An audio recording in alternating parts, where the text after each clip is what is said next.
2025년 8월 26일 화요일 돈다방 미쓰리 시작하겠습니다. 남들보다 반걸음 혹은 한 걸음 앞서가고 목개처럼 평정심을 유지하면서 뉴욕 증시를 읽어드리는 돈다방 미쓰리. 오늘은 8월 25일 월요일 뉴욕 증시 마감 현황을 전해드리도록 하겠습니다. 최근 제가 거의 매번 돈다방 미쓰리 에피소드에서 하는 고정 멘트가 있습니다. 8월달 증시는 7월달보다 버라이어티 할 것이다. 그리고 9월달 증시는 8월달보다 조금 더 피로감을 느낄 것이다. 라는 거죠. 이런 시황에 대한 이야기를 조금 한 번만 더 복습해 보자면 코스피가 올해 들어와서 윤석열이 구속되고 파면되고 그 과정을 거치면서 이재명 정부의 새로운 기대감으로 거의 한 달여 만에 코스피가 몇백 포인트를 껑충 올라갔습니다. 6월달 주식시장이 저렇게까지 올라갈 수 있어? 아니, 코스피가 3,000포인트를 저렇게 쉽게 뚫는다고 할 정도로 가파르게 올라왔습니다. 대부분 투자자들은 3,000포인트래, 가만히 있어봐, 주식해야 되나? 라는 생각을 하고 있었습니다만 주린이들이 3,000포인트에서 주식 사면 너무 높게 사는 거 아닌가? 그래, 가파르게 올랐으니 이제 좀 조정받겠지. 조정받으면 사야지 하고 계속 버티기를 시도했죠. 그래서 미쓰리가 3,000포인트, 3,100포인트까지 가고 조금 더 갈 수 있는 구간이 있기는 한데 주린이들은 살짝 똥줄 타는 기간이 있었습니다. 3,000포인트 깨지면 나 주식 사야 되는데 왜 3,000포인트가 안 깨지는 거야? 그럼 도대체 나보고 주식을 언제 하라는 거야? 이런 답답함이 유지되고 있는 달이 바로 7월이었습니다. 그러자 주식시장이 마치 사이렌처럼 내가 패턴을 보여줄게. 머뭇거리지 말고 고민하지 말고 나에게 오렴 하면서 7월달 주식시장 분위기의 패턴을 투자자들에게 고스란히 보여줬고 그 패턴은 장중 아름다운 조정이었습니다. 주식시장이 플러스로 시작을 하다가도 장중에 마이너스 1%까지 빠질지언정 종가 무렵에는 다시 낙폭을 줄이고 플러스로 전환하는 패턴을 계속적으로 보여주면서 어이 주린이들 3,000포인트 깨질 때까지 기다리지 말고 장중 조정에서 빨리 매수를 해 라고 보여줬던 때가 7월이었습니다. 그래서 아마 7월 달에 자신감을 가지고 그래, 나 주식시장 패턴 읽었어. 내가 3,000포인트 깨지면 주식 살라 그랬는데 이것들이 기회를 안 주네. 그래 살게 해서 뛰어드신 분들이 많으실 겁니다. 그런데 8월 달은 패턴을 좀 바꿨어요. 그리고 7월 달에 패턴을 확인한 주린이들이 8월 달 들어와서는 조금 헷갈리기 시작합니다. 완전히 푹 빠지면 그래, 나는 역시 주식은 아닌가 봐 라고 발을 뺄 텐데 그것도 아니고 그렇다고 발을 들이긴 했는데 주식시장이 3,300 위로 뚝 뚫고 가지도 못하고 답답하게 뭔가 손과 발이 묶인 듯한 시간이 8월 달에 이어졌고요. 그 답답한 시간 속에서 7월과는 다른 패턴이 보여졌지만 뉴욕 증시 같은 경우에는 8월 달 FOMC 회의가 없다 보니 부진한 고용지표를 보고 그래 9월 달에 금리 인하할 거야 라고 기대를 갖게 되고 소비자 물가지표도 상승한 것보다는 전월과 비슷하게 나온 소비자 물가지표를 제시하면서 인플레이션 지표 그렇게 크게 문제되지 않을 것 같네. 그러니까 9월 달에 금리 인하할 수 있을 것 같네. 이런 분위기였죠. 자, 생산자 물가지표가 크게 상승했습니다만 시장에서는 조용해. 말하지 마. 조용히 해. 모른 척해. 라고 했고 그리고 잭슨홀 미팅에서는 제롬 파월 연준 의장이 주저리 몇 마디 했는데 시장은 아이고 이렇게 들어보니까 저거 9월 달에 금리 인하 하겠다는 얘기네 라고 자체 해석, 듣기 좋게 해석하면서 지난주 금요일 뉴욕 증시가 1%대 이상 크게 상승했습니다. 자, 돈다방 미쓰리는 어제 방송에서 이슈를 체크해 드리면서 한국은행 통화정책이라든가 뭐 한미 정상회담 이런 거 다 의미 없다라고 했죠. 어차피 한미 정상은 우리가 방어하는 거고 한미 정상 진행하면서 한국 기업들이 미국에 투자하면서 미국 내 증설 계획과 투자 규모에 따라 주가 단기 방향성이 결정될 거라는 미래에셋 증권 이야기를 해드리면서 의미 없다고요, 그런 게. 라고 얘기해 드렸습니다. 그리고 가장 중요한 건 뭐냐면 잭슨홀 미팅에서 제롬 파월 연준 의장이 벤 버냉키 의장처럼 카리스마 있게 어떤 문제가 생기지 않도록 확실하게 뭔가를 하겠다는 둥, 뭐 비행 헬리콥터에서 돈을 풀듯이 막 풀겠다는 둥 이런 얘기를 안 했거든요. 그냥 코에 걸면 코걸이, 귀에 걸면 귀걸이인 것처럼 미지근한 얘기를 했는데 시장은 뜨겁게 불타올랐었죠. 자, 그러자 8월 25일 월요일 뉴욕 증시는 3대 지수가 점점 냉정하게 평정심을 찾아갑니다. 주식시장에서 지혜로운 투자자가 되기 위해서는 목개처럼 평정심을 유지해야 된다. 일단 흥분한 다음에 평정심을 유지하잖아요. 좀 늦어요. 그러니까 처음부터 평정심을 유지해야 돼요. 자, 이날 뉴욕 증시 3대 지수가 소폭 하락했습니다. 저는 크게 하락했다는 얘기는 하지 않겠습니다. 다우지수가 0.77, S&P 500이 0.44, 나스닥이 0.2% 하락했습니다. 자, 뉴욕 증시 3대 지수가 하락 마감했다고 하고요. 타이틀이 이렇습니다. 뉴욕 증시 9월 인하 기대감 과했나? 하락 마감. 이것이 뉴욕 증시 마감 현황 타이틀 제목입니다. 제롬 파월 연준 의장이 몇 마디 주저리 한 거는요. 8월달 가장 중요한 이벤트가 뭐였다? 8월 1일 날 발표된 7월달 비농업자 고용자 지수 전월 대비 고작 7만 3천 건 증가했다라는 것. 5월달, 6월달 비농업자 고용자 지수도 기존에 발표됐던 14만 명은 얼어 죽을 1만 몇천 명밖에 증가되지 못했다는 충격적인 경제 지표 발표일이 바로 8월 1일이었습니다. 8월 1일이 8월달 이벤트 중에 가장 중요한 이벤트였어요. 그러니까 제롬 파월 연준 의장도 잭슨홀 미팅에서 그 고용 얘기를 한 거예요. 고용 지표가 좀 안 좋은 것 같은데 이 고용 이렇게 안 좋다 보면 나중에 이제 막 실업률도 올라가게 되고 막 이거 어떻게 하지? 그러면 조금 더 진행 사항을 보고 필요하면 금리 인하를 하겠다라는 의미였죠.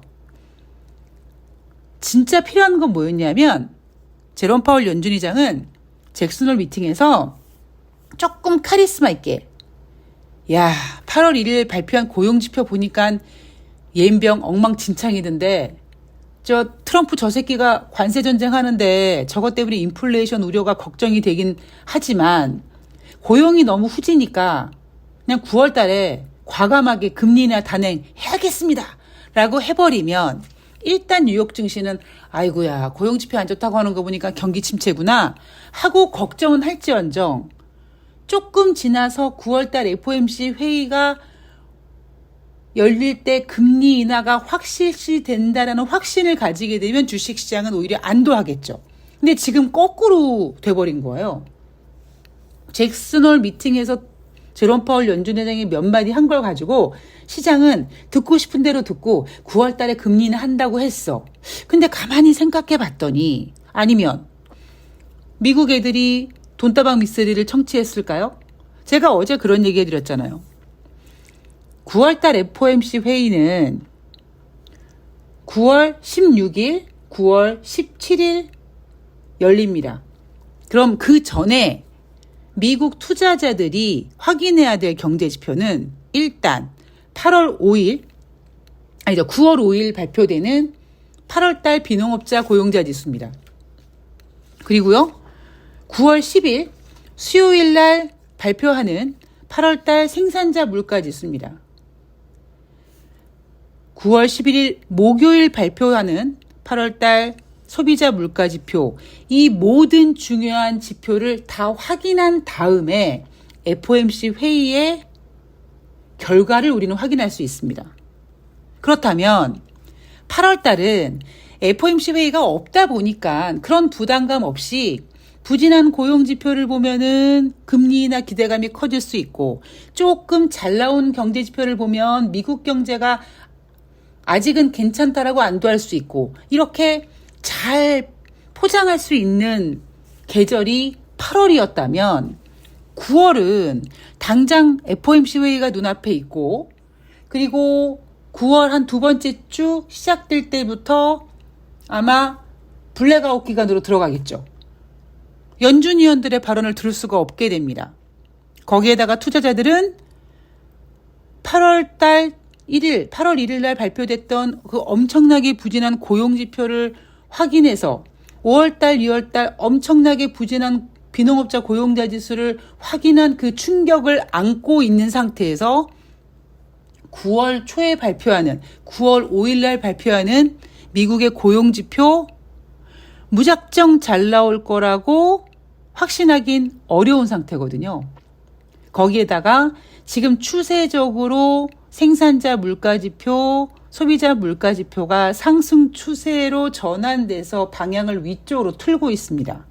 그러니까 제롬 파월 연준 의장이 잭슨홀 미팅에서 주저리 몇 마디 한 거, 그걸 가지고 9월 달에 금리 인하한대 해서 9월 달 금리 인하 가능성, 25bp 인하 가능성이 90%대까지 올라왔다가 시간이 좀 지난 다음에 가만히 있어봐. 근데 9월달 FOMC 회의하기 전에 8월달 비농업자 고용자 지수도 확인해야 되고 8월달 소비자 물가지표, 생산자 물가지표를 모두 확인해야 되는데, 만약에 그 지표들이 금리 인하와는 방향을 다르게 하는 결과가 나오면 어떻게 하지? 라는 걱정을 조금 시간이 지난 다음에 하게 된 겁니다. 이게 바로 8월 25일 월요일 뉴욕 증시의 분위기였어요. 지난주 금요일 제롬 파월 연준 의장의 잭슨홀 미팅을 보고 막 흥분했던 투자자들이 이제 주말을 보내고 이제 제정신을 차리게 된 거죠. 제가 잭슨홀 미팅에 대한 이야기를 해드리면서 너무 의미를 둘 필요가 없다. 잭슨홀 미팅이 굉장히 중요한 이벤트임은 맞지만 잭슨홀 미팅 자체가 중요한 이벤트가 아니라 잭슨홀 미팅에서 발언하는 그 인물이 얼마나 카리스마를 가지고 과감한 뭔가 통화정책 결단 같은 거를 딱 내놔야지만 잭슨홀 미팅이 빛나지, 제롬 파월 연준 의장같이 쪼다가 발발발발발 떨면서 제 뭐래니 하는 이야기들을 주저리 하는 거는 결국 크게 의미가 없다라는 겁니다. 우리는 아직 가야 될 길이 멀다. 제가 어제 조심스럽게 9월 5일 날 발표되는 8월달 비농업자 고용자 지수는 8월 1일 날 발표했던 7월달 비농업자 고용자 지수 7만 3천 건보다는 좀 잘 나왔다고 포장하지 않을까라고 얘기를 해드렸죠. 왜냐하면 제 생각에는요, 9월 5일 날 발표되는 8월달 비농업자 고용자 지수가 8월 1일 날 발표됐던 7월달 비농업자 고용자 지수 7만 3천 건에 비슷하거나 좀 못 미치면 마치 작년 8월처럼 2025년 9월 달은 뉴욕 증시에서 가장 많이 듣게 될 이야기가 바로 경기 침체일 거고요. 그 경기 침체라는 단어에 주식시장은 힘들어할 겁니다. 그러니까 굳이 그렇게까지는 하겠는가? 워낙 8월 1일 날 발표된 7월달 비농업자 고용자 지수 7만 3천 건이 너무 좀 굴욕적이니까 최소한 한 11만 명 정도만 나와도 아마 어느 정도 적당히 안도하려고 할 겁니다. 자, 문제는 그렇게 고용지표를 안정시키고 9월달 FOMC 회의를 하려고 보니 8월달 소비자 물가지표, 생산자 물가지표가 대기하고 있습니다. 그리고 여전히 트럼프는 관세 전쟁을 진행 중입니다. 실질적으로 물건에 세금이 입혀지고 있고 그거보다 앞서 투자자들은 이미 심리적으로 인플레이션 상황을 겪고 있습니다. 그래서 9월달 증시는 8월달보다는 조금 더 골치 아픈 주식시장이 될 겁니다. 7월달 주식시장에 비해서 패턴을 너무 까발린 7월달 주식시장에 비해서 8월달은 약간 패턴을 바꾸는 모습이었겠지만 9월달 증시는 또 8월달과는 또 다른 색깔의 팔색조 매력을 뿜뿜할 거예요. 근데 그 팔색조 매력이 마치 판무파탈처럼 좀 피곤하게 할 겁니다. 9월 달에 여러분들 정신 바짝 차리셔야 되고요. 매번 말씀드리지만 제롬 파월 연준 의장은 금리 인하 하고 싶어 하는 생각은 있어요. 경제지표가 워낙 후지니까. 리사쿡 연준 의원, 연준 이사, 제롬 파월 연준 의장이 해임했다라는 소식이 전해지고 있습니다. 자, 뉴욕 증시 이제 나 9월 달에 피곤해질 거야 라고 어느 정도 좀 판을 보여주고 있는 것 같고요. 여러분들이 잊지 말아야 될 거 9월 달에 연준이 금리 인하를 25bp 해봤자 간의 기별도 안 갈 거고요. 50bp 과감한 B컷 금리 인하가 단행이 되려면 그 전에 경기 침체를 인정해야 되고요. 그래서 9월 달은 8월 달보다 조금 까다롭고 스트레스 받는 장이 될 겁니다. 오히려 작년 2024년 8월에는 7월 달까지 너무 좋은 분위기였다가 훅 빠지니까 아이쿠 했지만 결과적으로는 가격 조정 받고 그 이후에는 기간 조정으로 일어났거든요. 그런데 올해는 작년과 주식시장 분위기가 다릅니다. 언제가 더 까다로우냐? 올해가 훨씬 까다롭죠. 작년에는 너무 그냥 단순했거든요. 금리 인하 기대감으로 올려놓고 9월 달에 금리 인하를 하기 위해서 8월 달 경기 침체 우려, 9월 달 경기 침체 우려, 50bp B컷, 그리고 그 뒤에 자연스럽게 미국 대선으로 넘어가는 구간, 이런 분위기로 흘러갔다면 올해는 작년보다 굉장히 까다로운 주식시장입니다. 그리고 연말로 갈수록 더 힘들어질 거예요. 제가 최근 자주 하는 말 중에 또 나투데이가 있죠. 나투데이. 그러나 연준이 통화정책을 제대로 못했던 부분, 트럼프의 저 무모한 관세 정책, 그리고 그 모든 것들을 다 무시한 채 주식시장이 무너질까봐 벌벌벌 떨면서 버티고 있는 저 뉴욕 증시의 세력들의 어떤 피로감이 쌓이면서 연말로 갈수록 한번 시장을 흔드는, 그게 작년 8월처럼 일시적인 가격 조정이 될지 아니면 한 달 내내 흔들지는 모르겠습니다만 연말로 갈수록 피로감이 좀 강해질 것이다 라는 이야기를 끝으로 오늘 돈다방 미쓰리 방송을 마무리하도록 하겠습니다. 저는 현재 열심히 회복하고 있고요. 제가 그랬죠. 뇌가 좀 아프다고. 또 오랜만에 들으신 분들은 또 뭐야 왜 근데 제가 번아웃 기타 등등이 좀 와서 번아웃 슬럼프 뭐 짜증 만땅 이런 것들이 막 좀 생겨서 제가 좀 많이 다운되어 있는 상태인데 지금 여러분들께 공개적으로 얘기하고, 여러분 미쓰리가 좀 뇌가 아프니까 조금 힐링하면서 방송할게요. 좀 쉬엄쉬엄 하면서 주식시장 볼게요 라고 여러분들한테 양해를 구했고, 제가 이렇게 양해를 구한 다음에 빨리 회복이 된다면 연말에 아무리 까다로운 주식시장이 와도 미쓰리는 눈 하나 깜빡하지 않고 강인하고 세게 열심히 돈을 벌어볼 예정입니다. 지금 종목들도요. 주식시장이 이렇게 움직이고 있지만 종목들 잘 버텨주고 있고 괜찮습니다. 자, 여러분 걱정하지 마시고요. 저는 다음 방송에서 뵙도록 하겠습니다. 참고로 이번 주는 돈다방 미쓰리는 수요일이 아니라 목요일 날 새날에 출동합니다. 저는 내일 방송에서 뵐게요. 고맙습니다.